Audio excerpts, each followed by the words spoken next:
Hey y'all, and welcome to PolitiBrawl. My name is Brian, and Donald Trump gives a chilling response to the corrupt Letitia James. Mr. Trump, what did you do to prepare for today's examination? You can start to, you can read your sentence. Very little. Read your statement. If you'd like, I could read the statement, but very little. Well, Excuse me. Read the statement. can we go? Yes, he would like I will to. now use my moment to go off the record. Thank you. Sorry, just read the statement. We're going off the record at 9:44 a.m. We're back on the record at 9:45 a.m. Mr. Trump, I understand you have a statement that you wanted to read into the record. Yes. Would you please feel free to start at any time? Thank you very much. This is the greatest witch hunt in the history of our country. There has never been another president, or perhaps even another politician, who has been persecuted, harassed, and in every other way unfairly treated like President Donald J. Trump.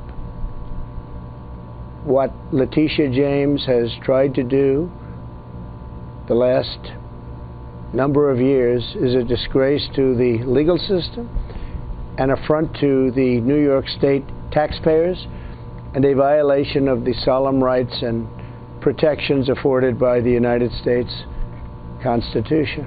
He's absolutely right, and he called it as well.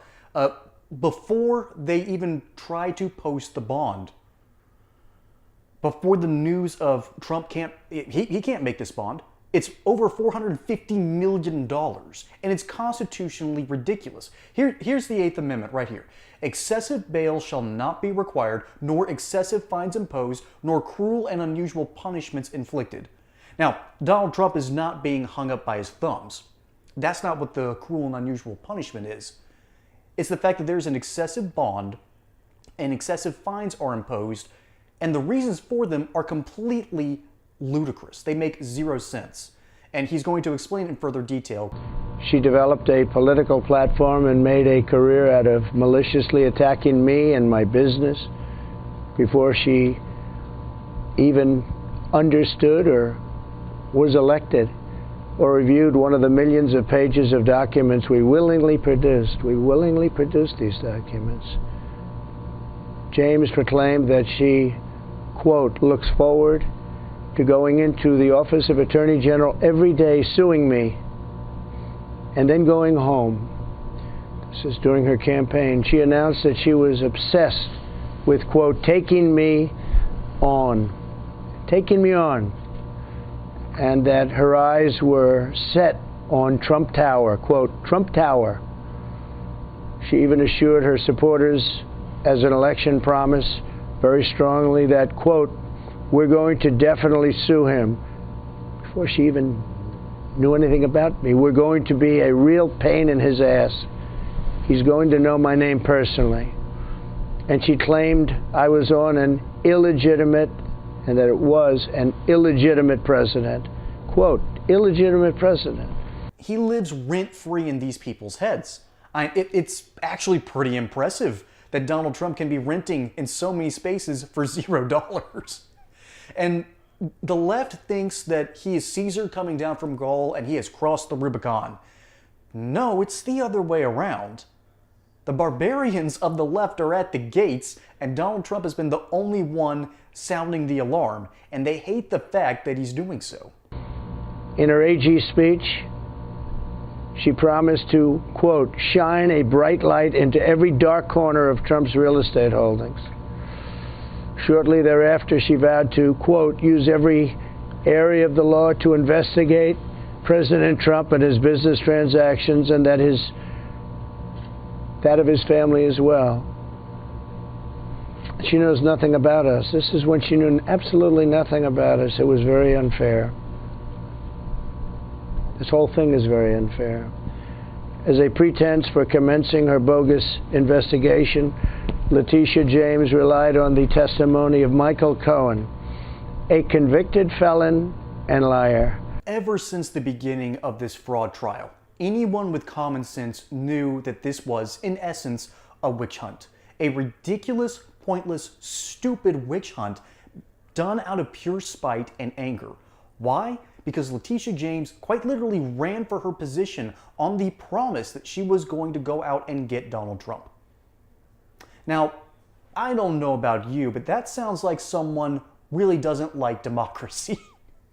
It sounds like the people who are trying to defend the republic are the ones undermining it at its core. And like I've preached on this channel before, there is the ruling class and the dominant class. And Donald Trump is a part of neither. The dominant class is essentially rich white liberals who have made it and have no idea what it's like to be an American anymore, because they don't know what poor people are like anymore. They don't know what an average person goes through day by day. Whereas Donald Trump has seemed to tap into that, and it terrifies them. Hey y'all, I just wanted to give a shout out to my friends over at Colonial Metals Group. Their experts understand exactly what they're doing with gold, silver, and other precious metals, unlike our current leadership, which is giving us rampant inflation, terrible Federal Reserve policies, a president that doesn't know what planet he's on, and of course, an out-of-control Congress that won't stop spending. We have to figure out ways to keep our wealth safe. And the best way to do that is to go over to my friends at Colonial Metals Group, because their experts can help you diversify your portfolio, and they've got an amazing offer for first-time accounts. Free gold, silver IRA accounts, insured storage for 5 years, up to $7,500 in silver delivered directly to your home, and a safe to keep all that stuff in. So go over regardless and see what they can do for you and protect your wealth and your future today. Now, back to regularly scheduled programming. Because it's coming after their power, it's coming after their narratives, and he threatens all of that. And so they decide in the state of New York to elect someone who was going to go after him. And then when they finally found charges on fraud, they thought that Donald Trump's Mar-a-Lago properties were undervalued. Excuse me? Undervalued. They said the property was worth only $18 million. The smaller properties that aren't even an acre in size right next to Mar-a-Lago are worth $18 million on their face value. Mar-a-Lago is worth at least $100 million. And so the ironic thing is that they brought up fraud to expose fraud. And it's dystopian. It is absolutely dystopian at its core. And they'll do anything and everything that they can to go after Trump because his power threatens theirs. Because the average person is realizing that something's wrong in America. And this fundamentally triggers liberals. To wrap all of this up, in this deposition, Donald Trump is telling this simple, honest truth. That people have been elected with one goal and one mission in mind, to come after him and not to uphold justice. We live in a world now where the people who have been screaming about saving democracy are the very ones undermining it. They have accidentally crossed the Rubicon here, and they don't know it yet. And I am very terrified of what the consequences are going to be. Folks, my name is Brian. Hope you enjoyed this segment here on PolitiBrawl. Don't forget to like and subscribe. Catch you on the next one. Until then, y'all have a good one.